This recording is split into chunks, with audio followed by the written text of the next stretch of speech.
gbà lọ. Ebi máa fẹ́ hàn sí. Ebi máa gbà lọ. Ebi máa fẹ́ hàn sí. Ebi máa gbà lọ. Ebi máa fẹ́ hàn sí. Ebi gbà mẹ́wò lọ, òye jí wọn ṣẹ̀ṣẹ̀ mo ṣe mi ayé náà.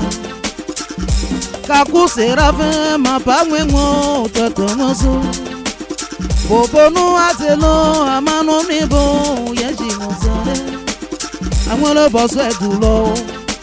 Bòbónú máa kọjá ẹ̀pì fọ́ bẹ́ẹ̀ tí àbọ̀ bẹ́ẹ̀ mọ̀ gbogbo wọn.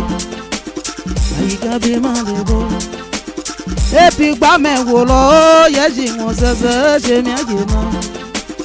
Ebi fani bọ́tẹ̀ wọ̀, sọ́mánà wọ̀ bá wọn. Manga wọ̀ bá wọn.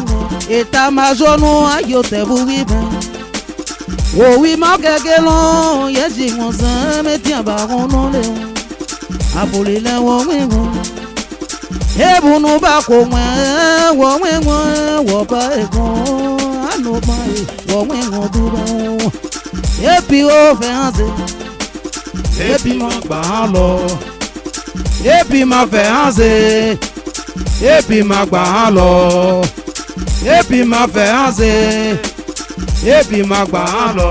Anobi ebube o, Epifanie, nobi ebube o. Aginge zanwa o, na yo ke ngonga, toton ke bi ebube, Epifanie, akponyo bono e. Boise amano bo o, Epigezele, ta o ke ngonga o. Boyaze amano bo, Epifanie, bone shoba ngonga. Yatina kwa joma, ke bi ebube ma, ke ngonga sese, Epifanie, nya ke wi konboy. Tanti Epifanie, beau poisson ngongo, chomano, ni kezo ke ngongo, un joli terri, toton wangi ngose, Epifanie, akonyoma obuno e. Oke babie boubin, Epifanie, bonesan babie boubin, Epifanie, boke baba ngongo, Epifanie, bobetian balaboué, Epifanie, babie boubin man, bako hesema, Epifanie, 8 man o, emanele o, tante Epifanie, reposant en paix, tante Epifanie, boke babie boubin, Epifanie, bonesan bangongo, agabena o, baba wongingo o, Epifanie ban. Epi m'en fait un zé. Epi m'en gbà lọ. Epi m'en fait un zé. Epi m'en gbà lọ. Epi m'en fait un zé. Epi me ba wingo, me ba ego, me ba mule ba. Massimo won zebo, epi bo se wo, fo ma ko ya. Àwọn bosse du loin. La tristesse de la vie, on l'aperçut lorsqu'on a perdu un grand-parent.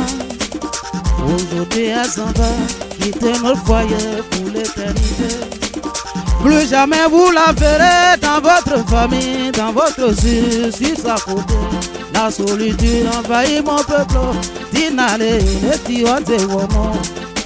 Apoli le women. Oh, vous êtes bien, wono.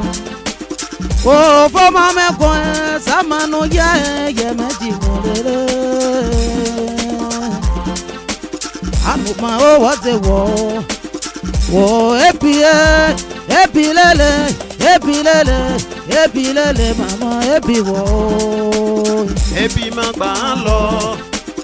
Epi ma fẹ́ hàn sí. Epi ma gbà lọ. Epi ma fẹ́ hàn sí. Epifanie, akponyobu no e. Epifanie, kobia nyobu molae. Ando wo ngingo, ando wo hekoma. Ando wo ngingo, Epifanie aja bena ko hema. Baba bena yako, aye yako, ota o yako. Benye ngomejie, akinge zanwa e, benye semese. Liotina kwa jo e, fo Epifanie, akponyo keno. Epifanie, bu kwe soba ngengo.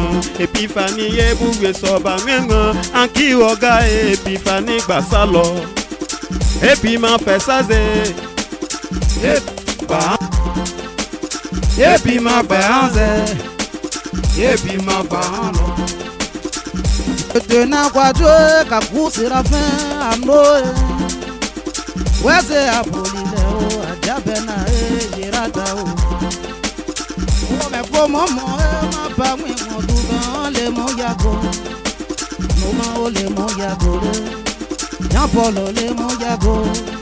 Bébé Larisa le mo yago. Showman le mo yago. O le mo yago. O mo ngezemo. Sirafin o mo ngezemo. Amo ba mo ngezemo. Bote wo asiamona te o amano ni bo yeji mo so de ma. Beyema yemese o. Beyema yemese. Showman epiwo. Shiboma wozomo. Shiboma wokoze Epifanie. Shiboma wozomo. Mebeye ngomeji. Mebeye iseme tao mebeye ngomeji. Mebeye iseme akingeza wa mebeye ngomeji. Ebi magba lo. Ebi magba hanze.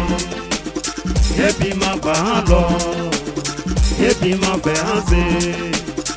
Ebi magba lo. Ebi magba